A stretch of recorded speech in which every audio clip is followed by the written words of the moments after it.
All right, everybody, welcome to the Backseat Huddle podcast, episode 71. Today is my very first power rankings video. We're a third of the way through the season. So here are my top 10 teams in the NFL. This list was determined based on who I think would win in the game right now if they were to play on a neutral field. So let's go ahead and get into the list. At number 10, I have the Tampa Bay Buccaneers.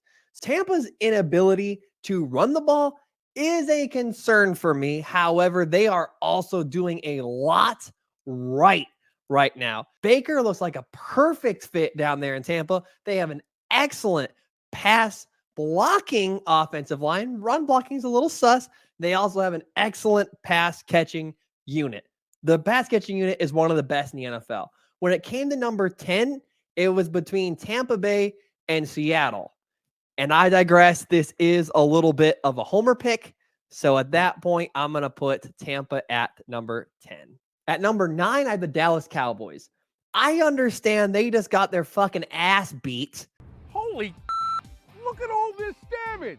By the 49ers, but that doesn't mean they're a bad team, contrary to what you may be hearing or what you may think. It means they're not as good as you think potentially that they were. And it also means the 49ers are just that fucking good. The Cowboys are not going to win the Super Bowl, okay? But they are a playoff caliber team, and I picked them to win a game against all but 8 teams in the NFL. They're talented, they have good players, and they have an amazing front seven on defense that, I digress, got pushed around by the 49ers. But there's not a bunch of teams out there that have the type of talent that the 49ers have. And there's not a bunch of teams that are going to be able to push the Cowboys around the way that the 49ers did. The Cowboys are still one of the best teams in the NFL, if not being in that elite tier.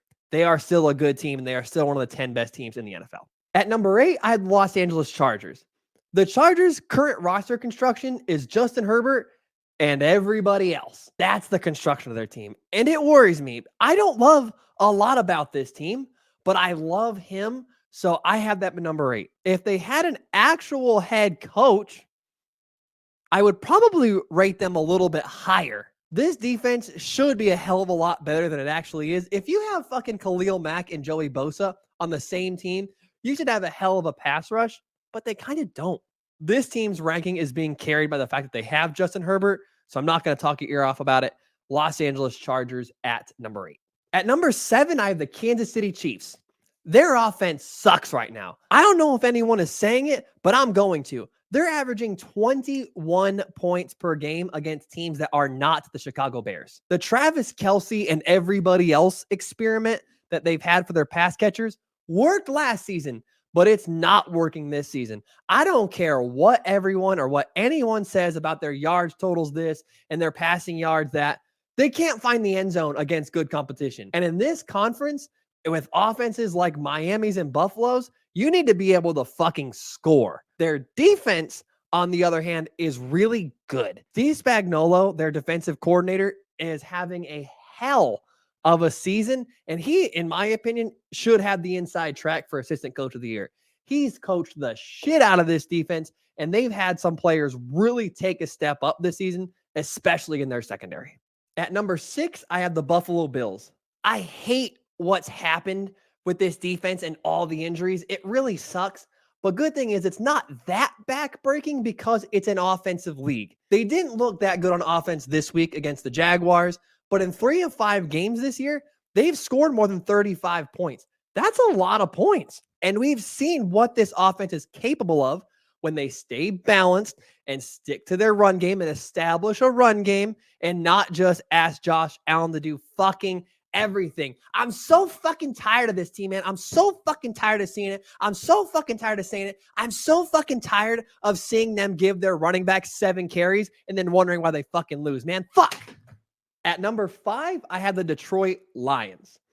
Detroit is at 5 because they have probably the strongest identity of any team in the NFL. You know what they are. I know what they are, and we all know what they're going to fucking do. They're going to establish a run game with Montgomery, and they're going to work off of play action and keep Jared Goff in rhythm. That's simple. You can also see what everyone's role is in this offense. It's clearly defined. Amon-Ra is there to move the sticks. Laporta's a security blanket. Gibbs is their pass catching back. Jamison Williams is their deep threat. They know what they're doing. They know what their roles are, and that's a big deal this early in the season. I love it. I love what they are, and I love that they know what they are. Their defense isn't amazing, but it's good and has shown signs of being competent at a minimum, and they've been good to very good at times. Detroit is at 5, and damn, that feels good to say. At 4, I have the Miami Dolphins. I have a love-hate with Miami. I think they're a little bit fraudulent, and I think that as the season goes on, they will not be seen as a true contender. But right this second, they're a top 5 team in the NFL. I have them at number 4 because they're more buttoned up, they play to their strengths, and they have more good players than most of the NFL. They also know what they are, and their level of execution is really second only to the 49ers right now, at least on offense. Down the stretch, I think Miami will get exposed again late in the season. I don't think Tua is good enough, and I don't think that their defense, especially their pass rush, is good enough to make a deep run. Tua is an overvalued system quarterback, which is fine because he deserves the credit for how masterfully he executes that system. If you give someone a hammer, they still have to know how to fucking swing it. And Tua is a master of this system. I just don't think he's a championship level quarterback. And at some point, that's going to bite you in the ass when you're in a conference with a bunch of amazing QBs. I also think we've seen this defense get exposed twice, once by the Chargers and once by the Bills, which not coincidentally are the only 2 good offenses that they've played against. Right now, I think they're good. They're the 4th best team in the NFL right now. Down the stretch, don't believe in them. Number 3 is the Jacksonville Jaguars. This is not a knee-jerk reaction to their win against Buffalo, as much as I know you want to accuse me of it.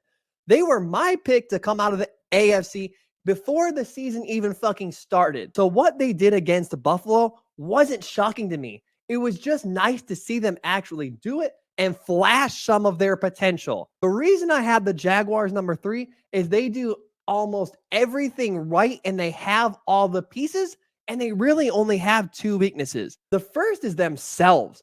They've shot themselves in the foot repeatedly this season with drops, costly avoidable turnovers, ill-timed penalties. They still showed some of that against the Buffalo Bills, and they managed to win the game. 2 red zone turnovers, and they still won the game. That game could have easily been a double-digit victory for the Jaguars. Second weakness is their offensive line. They looked the best they've looked this season against Buffalo, and they still gave up 5 sacks. Not great. But they looked better. So we're seeing improvement, and hopefully they continue to build on that. And that's it. They check literally every single other box you could want a championship or high caliber team to check. They are the best team in the AFC right now. Number 2 is the Philadelphia Eagles. They're one of 2 unbeaten teams right now, which doesn't actually mean a lot to me. But right now, if they took the field against any team other than my number 1 team, I would take them to win. The wild thing about Philadelphia is they're still improving. Given that they lost both of their coordinators in the offseason, we saw that expected kind of lack of rhythm, and they weren't totally copacetic on offense or defense. But now, as the season has kind of started to progress, we've seen them find their groove, and they're starting to look a little bit more like the team we saw last season. And at number 1, you already know, is the San Francisco 49ers. San Francisco has been the most dominant team in the NFL at this point, and they deserve to be number 1. Their average margin of victory is 20 points. They're beating teams by an average of almost 3 touchdowns. They do everything right. They're excellent everywhere, and their weak link at quarterback just continues to improve and get better. San Francisco deserves to be number 1, and I think they're there by a healthy margin. So that's it, you guys. Feel free to let me know where I'm wrong or where I was right. Feel free to like and subscribe. Take care, everybody.